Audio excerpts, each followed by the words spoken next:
Assalamualaikum warahmatullahi wabarakatuh. Perkenalkan, nama saya Givari Barakalasat dari kelompok 1. Di sini saya akan menjelaskan tentang ulama yang bernama Hamzah Al-Fansuri. Hamzah Al-Fansuri dikenal sebagai ulama sufi, penyair, dan tokoh penting dalam sejarah sastra Melayu Nusantara.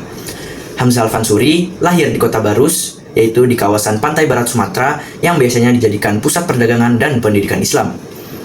Menurut para ahli, Hamzah Al-Fansuri hidup pada abad 16 sampai ke 17. Namun, informasi ini belum ada kebenarannya. Namun, beberapa sumber juga mengatakan bahwa Hamzah Al-Fansuri hidup di tahun 1500-an dan wafat di akhir tahun 1500-an atau awal 1600-an. Namun, ada pendapat lain juga mengatakan bahwa Hamzah Al-Fansuri lahir di Ayutthaya, Kerajaan Siam di Thailand, walaupun keluarganya berasal dari Kota Barus. Hamzah Al-Fansuri juga menguasai berbagai bahasa, seperti Melayu, Jawa, Siam, Hindi, Arab, dan Persia. Dikarenakan penguasaan berbagai bahasa daerah ini, terdapat beberapa pengaruh besar di dalam karya tulis dan karya puisinya. Selanjutnya, Hamzah Al-Fansuri dikenal juga sebagai pelopor sastra Melayu Nusantara dikarenakan di dalam syair-syairnya banyak membahas tentang tasawuf, makrifat, dan perjalanan spiritual menuju Tuhan. Biasanya, syair yang dibuat oleh Hamzah Al-Fansuri terdiri dari 13 sampai 12 bait. Di dalam satu baitnya terdapat 4 baris dan berirama A, A, A, A. Dan yang terakhir adalah karya-karya dari Hamzah Al-Fansuri. Dimulai dari karya puisinya terdapat syair dagang, syair burung unggas, syair si burung pipit, syair si burung pungguk, syair dagang, dan syair perahu. Namun tidak hanya itu, ada juga karya prosanya, yaitu Asrar Al-Arifin, Syarab Al-Asrikin, dan Kitab Al-Mutahi. Sekian informasi yang saya bisa berikan di dalam biografi ulama Hamzah Al-Fansuri. Apabila ada kekurangan, saya meminta maaf sebesar-besarnya. Wassalamualaikum warahmatullahi wabarakatuh.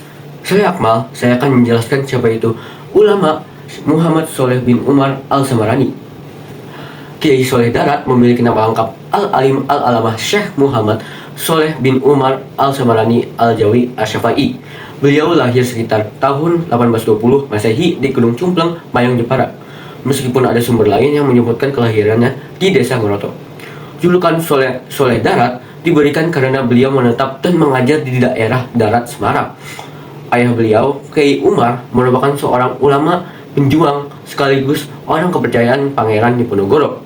Kiai Sholeh Darat wafat pada 28 Ramadan 1321 Hijriah atau 18 Desember 1903 Masehi di Semarang. Sepanjang hidupnya, beliau menjadi guru bagi banyak tokoh besar Indonesia seperti Kiai Haji Hashim Asy'ari, Kiai Haji Ahmad Dahlan, dan R.A. Kartini. Karena kontribusinya yang besar, beliau dikenal sebagai ulama berpengaruh yang memberikan sumbangsi luar biasa perkembangan Islam dan pendidikan di Nusantara. Teladan yang dapat dicontoh dari ulama tersebut adalah bersungguh-sungguh dalam menuntut ilmu, 2. Semangat belajar hingga ke luar negeri, 3. Mengangkat derajat perempuan. Dan juga Kiai Sholeh Darat mempunyai banyak karya tulis karena dia juga disebut ulama produktif dengan banyak karya di bidang akidah, tasawuf, fikih, dan tafsir. Contohnya adalah 1. Munjiat, 2. Syarah Al-Hikam, 3. Lataif At-Taharah, 4. Kitab As-Salah, dan 5. Tarjamah Sabil Al-Abid. Itu saja dari saya. Assalamualaikum warahmatullahi wabarakatuh. Oke, sekarang saya akan menjelaskan tentang ulama Indonesia yang bernama Syekh Abdurrauf bin Ali Al-Singkili. Syekh Abdurrauf bin Ali Al-Singkili adalah salah satu ulama besar dari Aceh yang punya peran besar dalam perkembangan Islam di Indonesia. Beliau lahir di daerah Singkili pada awal abad ke-17 dan tumbuh dalam lingkungan keluarga yang religius. Sejak kecil, beliau sudah menunjukkan minat kuat dalam mempelajari agama. Setelah mendapatkan ilmu dasar dari ulama kampungnya, beliau memantau jauh ke berbagai daerah di Timur Tengah, seperti Yaman, Mekah, Madinah, sampai Mesir. Perjalanan menuntut ilmunya sangat panjang, bahkan mencapai hampir 20 tahun. Dalam waktu itu, beliau belajar langsung dari banyak ulama besar dan memperdalam berbagai ilmu agama, mulai dari fikih, tafsir, hadis, tasawuf, sampai ilmu bahasa Arab. Pengalaman panjang tersebut membuat wawasannya sangat luas dan ilmunya diakui di dunia Islam. Ketika ia kembali ke Aceh, beliau datang pada masa ketika Kesultanan Aceh sedang berada dalam masa kejayaannya. Karena ilmunya yang sangat tinggi, beliau langsung dipercaya menjadi mufti kerajaan, yaitu penasihat agama tertinggi yang membantu sultan dan masyarakat dalam mengambil keputusan berdasarkan syariat Islam. Selain menjalankan tugas sebagai mufti, beliau juga membuka lembaga pendidikan atau dayah untuk mengajar murid-murid yang ingin memperdalam ilmu agama. Banyak muridnya yang kemudian menjadi ulama besar juga. Selama hidupnya, Syekh Abdul Rauf menulis banyak karya penting. Yang paling terkenal adalah Tafsir Turjuman Al-Mustafid, yaitu tafsir Al-Quran dalam bahasa Melayu agar lebih mudah dipahami masyarakat Nusantara. Selain itu, beliau juga menulis kitab-kitab tentang fikih, tasawuf, dan ilmu agama lainnya yang sampai sekarang masih dipelajari di dayah dan pesantren tradisional. Syekh Abdul Rauf dikenal sebagai sosok yang sangat bijak dan rendah hati. Cara mengajarnya lembut, tidak memaksa, dan penuh pengertian. Beliau mengajarkan Islam dengan pendekatan yang damai dan tetap menghargai budaya lokal, tanpa menghilangkan inti ajaran agama. Karena sifatnya yang penuh kebijaksanaan, masyarakat sangat menghormati beliau. Di akhir hidupnya, beliau tetap menghabiskan waktunya untuk mengajar dan menulis, hingga akhirnya wafat di Aceh.